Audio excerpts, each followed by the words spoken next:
हमने domain name register कर ली। अब इसके बाद मरहला आता है वेब होस्टिंग का। वेब होस्टिंग एक्चुअली होती क्या है? देखें, हमारी वेबसाइट कुछ फाइल्स पर मुश्तमिल होती है। वो फाइल्स कहीं ना कहीं किसी ना किसी कंप्यूटर पर पड़ी होती हैं, मौजूद होती हैं, और उस कंप्यूटर का, जिसको हम सर्वर बोलते हैं, एक एड्रेस होता है।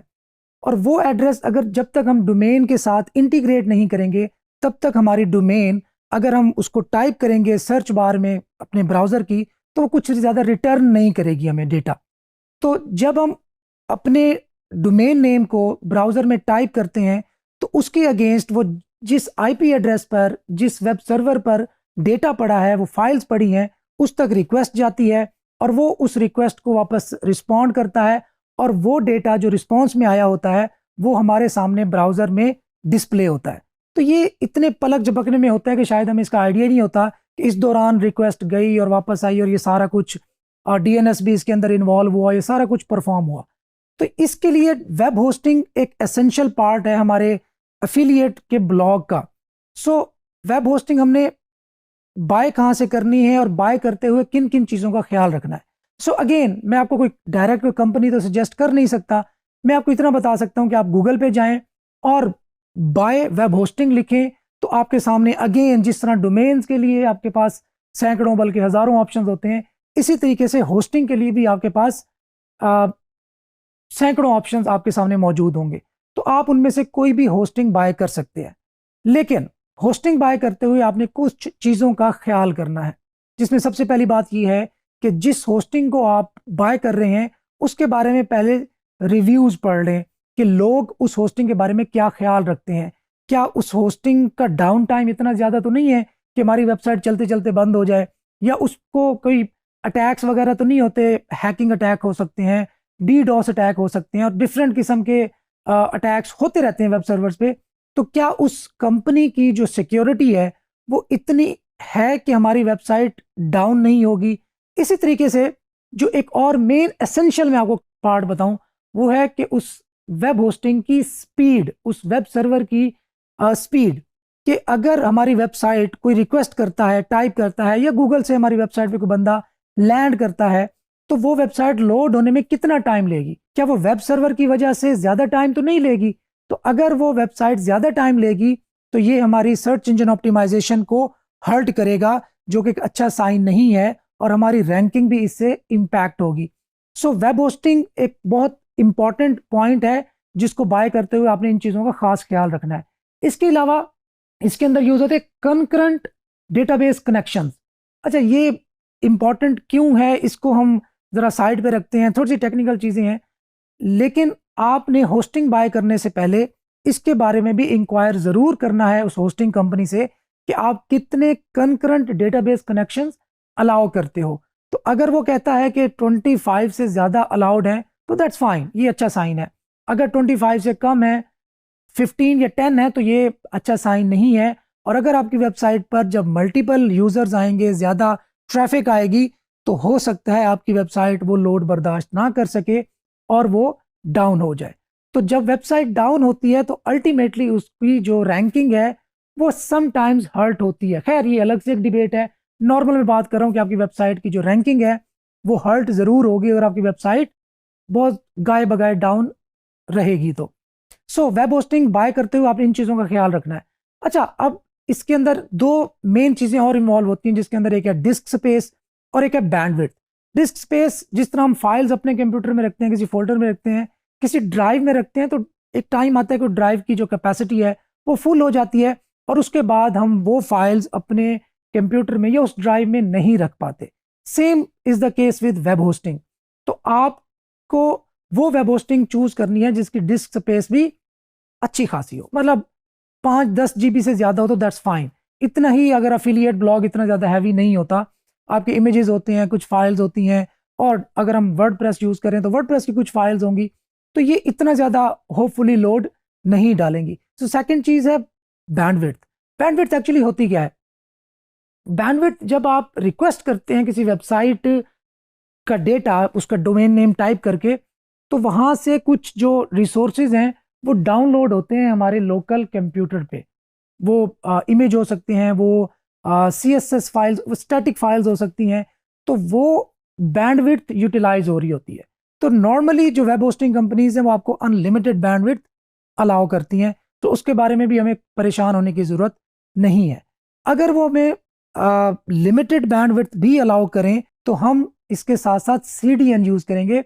CDN होता है कंटेंट डिलीवरी नेटवर्क। तो हम एक फ्री वाला CDN यूज़ करेंगे जो कि हमारे एक एज अ DNS भी हम उसको यूटिलाइज कर रहे होंगे और हमारा एज अ CDN भी यूज़ हो रहा होगा और वो बिल्कुल फ्री है। तो हम थोड़ी देर बाद हम देखेंगे कि domain name actually practically register किस तरह करना है, उसके बाद होस्टिंग कैसे रजिस्टर करनी है और कौन सी होस्टिंग लेनी है, किस कैपेसिटी की होस्टिंग हमें काफ़ी होगी, और उसके साथ साथ हमने जो CDN है उसको भी कन्फिगर करना है ताकि हमारी जो वेबसाइट की स्पीड है वो भी ऑप्टिमाइज हो और हमारा जो स्टैटिक कंटेंट है वो भी नियरेस्ट डेस्टिनेशन जो यूज़र की है वहाँ से सर्व हो। और इसके और भी बहुत सारे फ़वायद हैं, वो हम आगे चल के देखते हैं। तो चलते हैं डोमेन, होस्टिंग और CDN की कन्फिग्रेशन एंड रजिस्ट्रेशन के प्रैक्टिकल की तरफ। तो अभी हम प्रैक्टिकली देखेंगे कि डोमेन को रजिस्टर किस तरह करना है, होस्टिंग को कहाँ से बाय करना है, और देन डोमेन और होस्टिंग को कनेक्ट किस तरह करना है। इसमें DNS का क्या रोल होता है, CDN किस तरह डिप्लॉय करना है, और फ्री CDN के मज़े किस तरह लेने हैं। So let's move. अच्छा, सबसे पहले आते हैं डोमेन रजिस्ट्रेशन का प्रोसेस। डोमेन रजिस्ट्रेशन का जो प्रोसेस है बिल्कुल सिंपल है। आप अगेन मैं बता देता हूँ कि गूगल पे जाएंगे, बाय डोमेन लिखेंगे और आपके सामने लातादाद जो कंपनीज हैं वो अपेयर हो जाएंगी। तो इसमें मैं कुछ अपनी पर्सनल आपको सजेशंस बता सकता हूँ, पर्सनल फेवरेट्स बता सकता हूँ जो मैंने ट्राई कर चुका हूँ। तो इट डजेंट मीन कि आपने एग्जैक्टली वहीं से लेनी है, आप कहीं से भी डोमेन या होस्टिंग रजिस्टर कर सकते हैं और यूज़ कर सकते हैं। सो नेमचीप एक इंटरनेशनल कंपनी है जो कि बजटेड है और अच्छी रीज़नेबल कंपनी है, तो आप ये यूज़ कर सकते हैं। इसके अलावा नेमसीलो एक डोमेन रजिस्ट्रार है। इस पे ये होता है कि अगर आपको बल्क में डोमेन लेनी है तो एक स्पेसिफिक डोमेन्स के बाद आपका जो डिस्काउंट है वो मज़ीद बढ़ जाएगा। इसी तरीके से GoDaddy एक बहुत बड़ी कंपनी है। अगर आपने 1 ईयर के लिए डोमेन लेनी है और 1 ईयर के लिए ही यूज़ करनी है, जो कि ऑब्वियसली आप नहीं चाहेंगे कि 1 ईयर के लिए यूज़ करें, तो देन आप GoDaddy पे जा सकते हैं अगर 1 ईयर लेनी हो। इसी तरीके से होस्टिंग की हम बात करते हैं और देन हम पाकिस्तानी कुछ कंपनीज की बात करते हैं जो मेरी पर्सनल टेस्टेड है। उसमें मिडल होस्ट और इसी तरह सिंबल होस्ट, ये मेरी पर्सनल समझ लें कि टेस्टेड है। इनके अलावा आपको जो भी बेहतर कंपनी लगती है आप ऑब्वियसली वो यूज़ कर सकते हैं, कोई इसके अंदर मुज़ायका नहीं है कि आप कोई भी कंपनी यूज़ करें। तो मैं अभी नेमचीप पे ही जाता हूँ। मैंने गूगल पे नेमचीप लिखा। अच्छा, यहाँ पे पहले नंबर पर ही ऐड अपेयर हो रहा है, उसके अंदर आप देखें get.com फॉर जस्ट 0.98। अच्छा, नीचे ही एक प्रोमो कोड जो कि मैंने आपको पहले बताया था कि कूपन कोड होते हैं तकरीबन हर कंपनी के, आपने वो ट्राई ज़रूर करने हैं।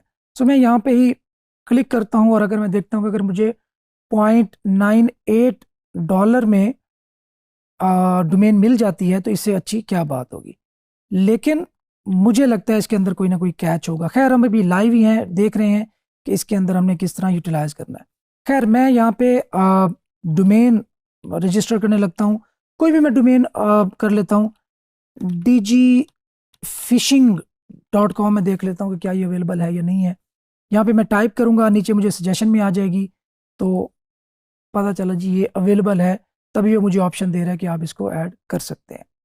अच्छा, डोमेन रजिस्ट्रेशन उसने ऑटोमेटिकली 2 ईयर्स के लिए सिलेक्ट की हुई है। मैं यहाँ से 1 ईयर कर दूंगा। अगर मैं अच्छा 1 ईयर के लिए देखें कि उसके बाद आपको जो डिस्काउंट वो कह रहे थे वो अवेलेबल है या नहीं है। अभी मैं प्रोमो कोड अप्लाई करके इसको टेस्ट कर लेता हूँ। अच्छा, वो कहते हैं कि आपको लॉगिन होना ज़रूरी है टेस्ट करने ये अप्लाई करने से पहले। सो ऑटो रिन्यू ये मतलब होता है कि आप चाहते हैं कि हर साल जब भी डोमेन एक्सपायर होने लगे तो ऑटोमेटिकली रिन्यू हो जाए, ऑटोमेटिकली दोबारा बहाल हो जाए, तो आप ये वाला जो ऑप्शन है इसको टिक कर सकते हैं। इसी तरीके से डोमेन प्राइवेसी, अगर आप चाहते हैं कि आपकी जो पर्सनल इंफॉर्मेशन है जो आपने रजिस्टर करते वक्त सबमिट की थी डोमेन के, वो पब्लिकली अवेलेबल ना हो, तो आप डोमेन प्राइवेसी को इनेबल कर सकते हैं। यहाँ पे आप देख सकते हैं कि ये बाय डिफ़ॉल्ट इनेबल्ड है। ये फ्री फॉर एवर है, इसके लिए आपको कोई एक्स्ट्रा चार्जेस पे करने की ज़रूरत नहीं है। प्रीमियम डीएनएस की आपको ज़रूरत नहीं है, इसको हम डिसेबल ही रखेंगे क्योंकि इसके एक्स्ट्रा चार्जेस हैं। खैर बाकी चीज़ों को हम फ़िलहाल के लिए नहीं छेड़ते, लेकिन हम वेब होस्टिंग भी आप अटैच कर सकते हैं। ये आप देख सकते हैं कि $3.88 पर मंथ के हिसाब से आपको होस्टिंग मिलेगी। और ये भी आगे जब हम चेकआउट पेज पे जाएंगे तो ये चार्जेस बढ़ जाएंगे, क्योंकि नॉर्मली ये होता है कि डोमेन ये जो होस्टिंग कंपनीज़ हैं ये आपको 12 मंथ या 36 मंथ या इवन 48 मंथ की जो रेट होता है वो डिस्काउंट की सूरत में यहाँ पे शो करवाते हैं। जबकि अगर आप 12 मंथ के करेंगे तो चार्जेस और बढ़ जाएंगे, अगर 1 मंथ के लिए आप रजिस्टर करेंगे तो चार्जेस मज़ीद बढ़ जाएंगे। सो इसमें आप ये कह सकते हैं कि जितने ज़्यादा अरसे के लिए आप होस्टिंग रजिस्टर करते हैं उतना ही आपको डिस्काउंट मिलता है। सो मैं अभी वेब होस्टिंग कुछ भी यहाँ से सिलेक्ट नहीं कर रहा, मैं सिंपली कंफर्म ऑर्डर पे जाता हूँ। यहाँ से मुझे वो साइन अप करवाएगा कि आप यहाँ पे अकाउंट साइन अप करें। सो मैं यहाँ पे अकाउंट साइन अप करता हूँ और पासवर्ड एंटर करता हूँ। पासवर्ड ज़रूरी है कि इसके अंदर कोशिश किया करें कि नंबर भी हो, कैपिटल भी हो, लोअर केस आपके टेक्स्ट भी हो, और स्पेशल कोई करैक्टर आप पुट कर सके तो वो भी होना चाहिए। तो मैंने यहाँ पे अपनी इंफॉर्मेशन पुट करता हूँ और अपना ईमेल पुट करता हूँ और क्रिएट अकाउंट एंड कंटिन्यू पे क्लिक करता हूँ। सो ये मेरा अकाउंट बना के दे देगा, और अकाउंट बनाने के बाद ही मैं इस काबिल होऊंगा कि जो डोमेन मैं रजिस्टर करने लगा था उस पे मैं कूपन कोड अप्लाई कर सकूं। अच्छा, मज़ीद मुझे ऑप्शन दे रहा है कि आपकी कंपनी का नाम क्या है, जॉब टाइटल क्या है, एड्रेस आप दे दें जो आपका एक्चुअल एड्रेस है। इस ये सेफ़ होता है, इसमें कोई आपको परेशानी का सामना आई होप के नहीं करना पड़ेगा। तो यहाँ पे आप ज़िप कोड जो भी आपकी इंफॉर्मेशन है एक्चुअल वो आप दे सकते हैं, और यहाँ से आप पाकिस्तान का नंबर सेलेक्ट करेंगे। सो यहाँ पे आप अपना मोबाइल नंबर पुट करेंगे और उसके बाद आप कंटिन्यू पर क्लिक कर देंगे। सो ये आपको अगेन उसी चेकआउट पेज पे ले आया है, लेकिन यहाँ पे आप देख सकते हैं associate to this domain and all that, ये सारा कुछ कर रहा है। अभी हम मज़ीद कंटिन्यू पे जाते हैं।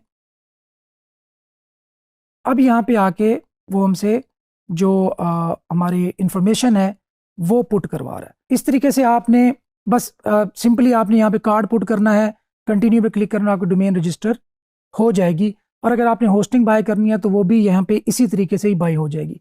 अभी मैं कुछ पाकिस्तानी कंपनी का जिक्र किया था तो मैं वहाँ पे ट्राई करता हूँ। मिडल होस्ट .com का मैंने जिक्र किया, मैं क्लाइंट लॉगिन पे जाता हूँ, क्रिएट अकाउंट पे जाता हूँ और यहाँ पे मैं अपना अकाउंट क्रिएट करने की ट्राई करता हूँ।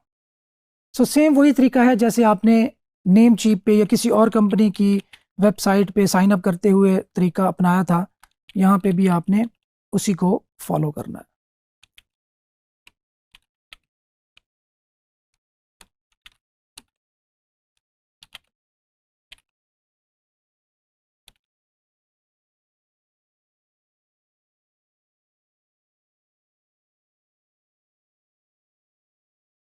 सो यहाँ पे आपने मोबाइल नंबर पुट करना है, उसके बाद आपने अकाउंट टाइप सेलेक्ट करना है। 2 फैक्टर ऑथेंटिकेशन अगर आप इनेबल करना चाहते हो तो इनेबल कर सकते हैं, वरना आपने कैप्चा सॉल्व करना है। सो कैप्चा है कि जो कंटेनिंग अ ट्रक सेलेक्ट कर लें। सो कैप्चा सॉल्व करने के बाद मैं सबमिट पे क्लिक करता हूँ और हमारा जो अकाउंट है वो क्रिएट हो चुका है। यहाँ पे मैं ऑर्डर पे क्लिक करता हूँ। यहाँ पे आप देख लें, अगर आपने डोमेन रजिस्टर करनी है तो आप डोमेन रजिस्टर कर सकते हैं, क्लाउड होस्टिंग या शेयर्ड होस्टिंग, कोई भी आप होस्टिंग यूज़ करना चाहें। तो मैं क्लाउड होस्टिंग, जो कि एक्चुअली शेयर्ड होस्टिंग ही है, यहाँ पे जाता हूँ और मैं जो बेसिक पैकेज है उसको ऑर्डर करने की ट्राई करता हूँ। सो $25 पर ईयर है, तकरीबन 12 मंथ्स की मुझे प्राइसिंग मिली है यहाँ पे। और डोमेन मैं अपनी मर्जी की ढूंढ लेता हूँ और ये यहाँ पे चेक कर रहा है कि अवेलेबल है या नहीं है, तो यहाँ पे अवेलेबल है। अब अच्छा, यहाँ पे आप देख सकते हैं कि यहाँ पे $10.95 की है, वहाँ पे हमें तकरीबन 9 पॉइंट समथिंग डॉलर की मिल रही थी। तो तकरीबन यहाँ पे $1 जो है ना हमें महंगा पड़ रहा है। तो अगर हमें $1 बचाना है तो हम वहाँ से जाके ले सकते हैं, अदरवाइज हमें यहाँ से रजिस्टर करवा सकते हैं। यहाँ पे प्रमोशनल कोड है, अगर आपके पास प्रमोशनल कोड है इस वेबसाइट का तो आप वो भी पुट कर सकते हैं। सो कंटिन्यू पे जाएंगे।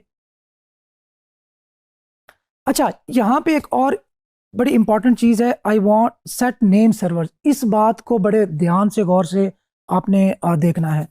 Name server DNS, domain name जो सर्वर्स होते हैं वो एक्चुअली सिस्टम क्या होता है।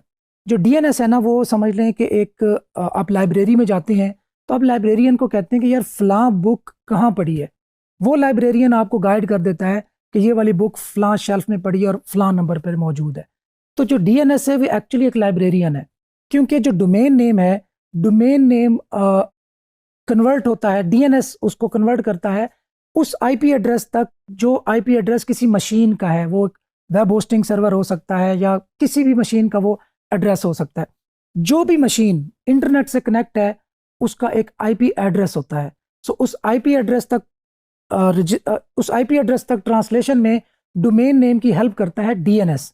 सो डीएनएस इसलिए भी इंपॉर्टेंट है कि आपकी डोमेन और होस्टिंग को कनेक्ट करने में ये हेल्प करता है, अदरवाइज लोगों को, इंटरनेट यूजर्स को आईपी एड्रेस याद रखने पड़ते इंस्टेड ऑफ डोमेन नेम्स।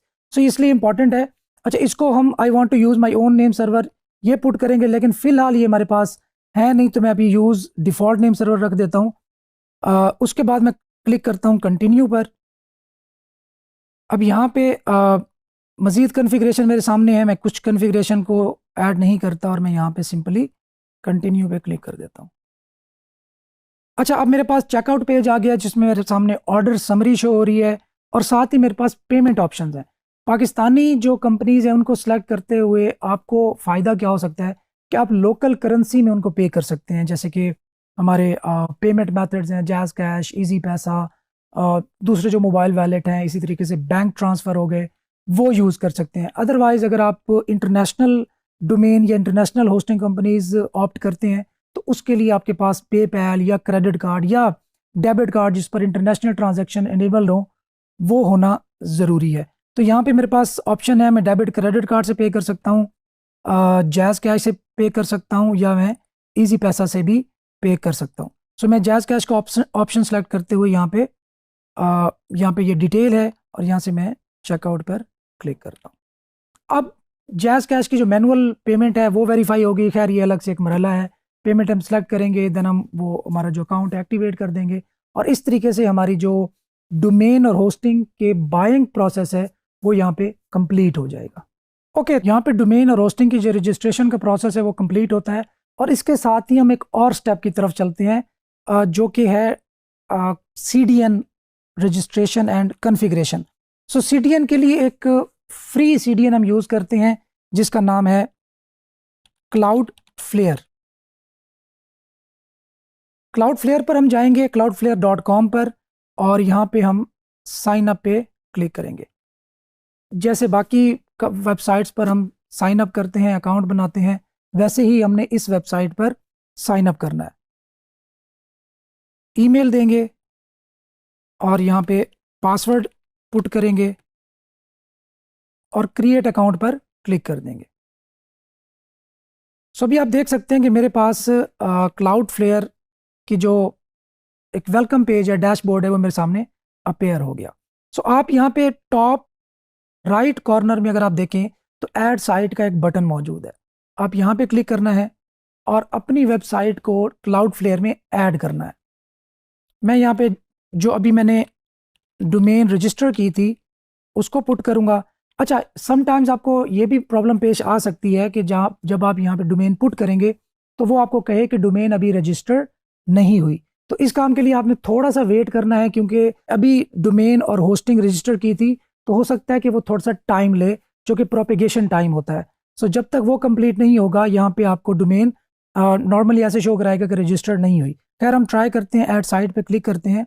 सो हमारे पास नेक्स्ट आ गया है कि प्लान सेलेक्ट करें। यहाँ पे कुछ पेड प्लान्स हैं क्लाउडफ्लेयर के, लेकिन हमने फ्री प्लान के साथ जाना है और यहाँ पे मैं फ्री $0 पे क्लिक करके यहाँ पे कंटिन्यू पर क्लिक करूँगा। नेक्स्ट हमारे पास ऑप्शन आ जाएगा रिव्यू डीएनएस रिकॉर्ड्स। सो ये बहुत इंपॉर्टेंट अगेन मरहला है। अगर आपको सही से आपने डीएनएस सेट ना किए तो आपकी वेबसाइट ओपन हो सकता है कि ओपन ना हो या कोई और मसला भी पेश आ जाए और पब्लिकली एक्सेसिबल ना रहे। सबसे पहला काम आपने ये करना है कि आपने ये तमाम जो रिकॉर्ड्स ऑलरेडी यहाँ पर मौजूद होंगे, यहाँ पे आप देख लें DNS मैनेजमेंट फॉर digifishing.com, यहाँ पे type, name, content, proxy status, TTL and actions. तो आपने इन तमाम जो आपके रिकॉर्ड्स हैं आपने इनको एक एक करके सबको डिलीट कर देना है। मैं वापस जाता हूँ अपने ईमेल पे, जो हमने डोमेन और होस्टिंग रजिस्टर की थी उसकी वेलकम ईमेल आई होप कि हमें रिसीव हो गई होगी। आप देख सकते हैं कि यहाँ पे मुझे होस्टिंग की तरफ से एक ईमेल मिली कि न्यू होस्टिंग अकाउंट क्रिएटेड। तो न्यू होस्टिंग अकाउंट डिटेल में मैं जाता हूँ और यहाँ पे मेरे सामने सर्वर इन्फॉर्मेशन कि जहाँ पे मुझे होस्टिंग दी गई है उसका इन्फॉर्मेशन दी गई है और साथ ही जो सर्वर का IP एड्रेस है वो दिया गया है। यहाँ से मैं सर्वर का जो IP एड्रेस है वो कॉपी करूँगा और मैं दोबारा DNS रिकॉर्ड्स में पहुँच जाऊँगा। मैंने यहाँ पे ऐड रिकॉर्ड पे क्लिक करना है, टाइप ए ही रखना है, नेम आपने यहाँ पे @ टाइप करना है, @for_all, और IPv4 एड्रेस में आपने वो जो IP एड्रेस अभी हमने कॉपी किया था उसको यहाँ पे पेस्ट कर देना है। प्रॉक्सी स्टेटस प्रॉक्सीड ही रखना है ताकि हमारी जो एक्चुअल सर्वर की इंफॉर्मेशन है वो हाइड रहे। आपने इसको सेव कर देना है। एक और दफ़ा ऐड रिकॉर्ड पे क्लिक करना है। यहाँ से आपने सेलेक्ट करना है सी नेम, यहाँ पे आपने लिखना है www और यहाँ पे आपने डोमेन का नाम टाइप कर देना है और यहाँ पे सेव कर देना है। सिर्फ अगर ये 2 रिकॉर्ड्स आप ऐड करेंगे और बाकी DNS रिकॉर्ड्स को डिलीट कर देंगे तो आई होप कि जो आपके सर्वर की एक्चुअल इंफॉर्मेशन है, लाइक ये IP एड्रेस जो आपके सर्वर का है वो एक्सपोज नहीं होगा पब्लिकली और ये आपको बहुत सारे थ्रेट से बचाने में आपकी हेल्प करेगा। यहाँ पे डोमेन मैंने अपने जो IP एड्रेस है उसको ऐड कर दिया, DNS रिकॉर्ड ऐड कर दिया। अब मैं यहाँ पे कंटिन्यू पर क्लिक करता हूँ।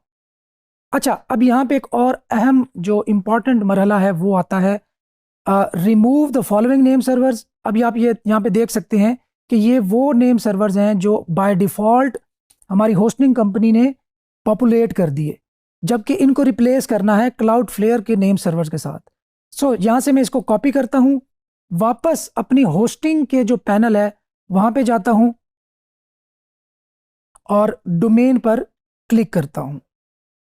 डोमेन पैनल में जाने के बाद मैं यहाँ पे फाइंड आउट करूँगा कि नेम सर्वर्स कहाँ पे हैं। अच्छा, ये एक इंपॉर्टेंट बात याद रखने वाली है, नेम सर्वर्स की इंफॉर्मेशन आपके डोमेन रजिस्ट्रार के एंड पे एंटर होगी, होस्टिंग एंड पे एंटर नहीं होगी। ये बात याद रखनी है आपने। तो हो सकता है कि आपने डोमेन एक जगह से ली हो, होस्टिंग किसी और जगह से ली हो, तो आपने जो क्लाउडफ्लेयर का DNS है उसकी सेटिंग आपने डोमेन रजिस्ट्रार में जाके करनी है और वो किसी नाम से भी हो सकती है। नॉर्मली आपने जो वर्ड है वो याद रखना है नेम सर्वर्स। मैं नेम सर्वर्स पे क्लिक करता हूँ, यहाँ पे कस्टम पे क्लिक करता हूँ, यहाँ पे पेस्ट करता हूँ, दोबारा जाता हूँ, सेकंड नेम सर्वर कॉपी करता हूँ और इसको भी नेम सर्वर 2 में पेस्ट कर देता हूँ। नीचे वाले जो दोनों नेम सर्वर्स हैं मैं उनको रिमूव कर देता हूँ और साथ ही मैं सेव चेंजेस पर क्लिक कर देता हूँ। It may take from 1 minute to 24 hours कि आपकी जो चेंजेस हैं वो रिफ्लेक्ट हों वर्ल्ड वाइड वेब पर।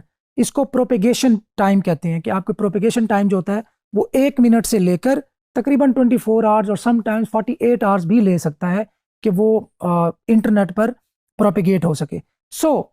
डोमेन में रजिस्टर हो गई, होस्टिंग भी रजिस्टर हो गई, क्लाउडफ्लेयर हमने कॉन्फ़िगर कर लिया और उसके जो नेम सर्वर्स थे वो हमने डोमेन पैनल में जाके नेम सर्वर वाले ऑप्शन में ऐड कर दिए। तो ये सिंपल सा जो एक डोमेन होस्टिंग का सेटअप है विद प्रॉक्सी सर्वर और CDN ऑफ क्लाउडफ्लेयर वो यहाँ पे कंप्लीट होता है। अच्छा, इसके अंदर क्लाउडफ्लेयर के अंदर थोड़ी सी कुछ और भी चेंजेस या कुछ ऑप्टिमाइजेशन आप कह सकते हैं जो कि ऑप्शनल है, वो भी आप कर लें तो अच्छा ही होगा। सो मैं यहाँ पे अगेन ओवरव्यू पे जाता हूँ। मैं यहाँ पे आता हूँ सिक्योरिटी पे। यहाँ पे मेरे सामने बहुत सारे ऑप्शंस जो हैं वो शो हो रहे होंगे, और मैं स्पीड पे जाता हूँ। सो स्पीड में आप फायरवॉल के रूल्स सेट कर सकते हैं, कस्टम सपोर्ट सेट कर सकते हैं, ऑप्टिमाइजेशन।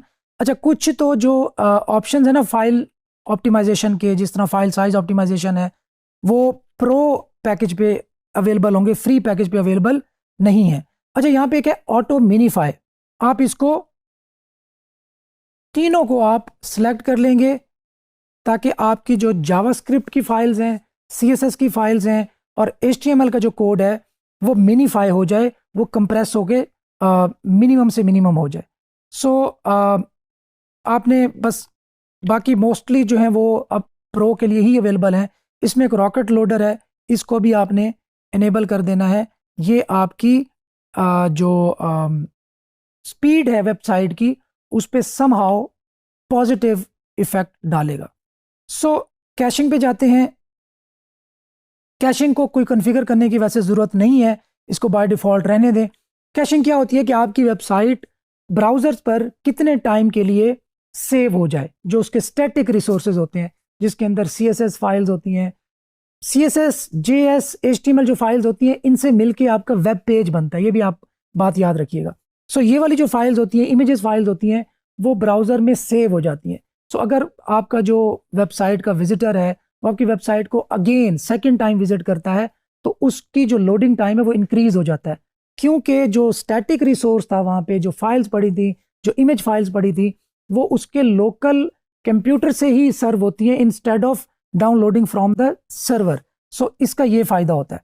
सो ब्राउज़र कैशे TTL कि कितने टाइम के बाद जो ब्राउज़र के अंदर सेव होने वाला वो स्टैटिक डेटा है वो डिलीट हो सके, यहाँ से आप सेलेक्ट कर सकते हैं। अगर तो आपकी एफिलिएट साइट है फिर तो आप इस टाइम को बहुत ज़्यादा रख सकते हैं कि आपको ज़रूरी नहीं है कि जल्दी से जो कैशे है वो डिलीट हो। आप तो चाहेंगे कि ज़्यादा अरसा उसकी लोकल कैशे से ही चीज़ें सर्व होती रहें। सो इसको आप नॉर्मली 4 आवर्स हैं तो 4 आवर्स ही रहने दें, या अगर आपके जो रिक्वायरमेंट के लिहाज से अगर आप इसको चेंज करना चाहें तो वो भी चेंज कर सकते हैं। सो यहाँ पे क्रॉलर हिंट्स, इसको भी इनेबल कर दें। ये एक बीटा वर्जन है, इसके बारे में भी मैं आपको इंशाल्लाह बता दूंगा। खैर, ये बेसिक कुछ चीज़ें थी। आपने इन दो ऑप्शंस को यहाँ से ऑप्टिमाइज़ किया क्लाउडफ्लेयर के अंदर। बस यहाँ पे क्लाउडफ्लेयर का जो काम है, जो कॉन्फ़िगरेशन है, वो एंड होती है, और डोमेन और होस्टिंग भी हमारी कंप्लीट हो गई, कनेक्ट भी हो गई। अभी अगर हम वेबसाइट को एक्सेस करना चाहें तो हम अभी एक्सेस करने की कोशिश करते हैं। सो होस्टिंग अकाउंट इज़ रेडी। सो हमारी वेब होस्टिंग का जो बाय डिफ़ॉल्ट पेज होता है वही अपेयर हो रहा है। तो इट मीन्स कि हमारी जो कॉन्फ़िगरेशन थी वो सक्सेसफुल रही है, उसके अंदर कोई एरर नहीं आया। अगर एरर होता तो ये वाला पेज या यहाँ पे कोई भी पेज ओपन ना होता। आई होप कि आपको अच्छे तरीके से समझ आ गई होगी। अगर समझ नहीं आई तो परेशान होने की बात नहीं है, इसी लेक्चर को 2-3 बार देखेंगे तो सारी कुछ अगेन आपको समझ आ जाएगा। Thank you.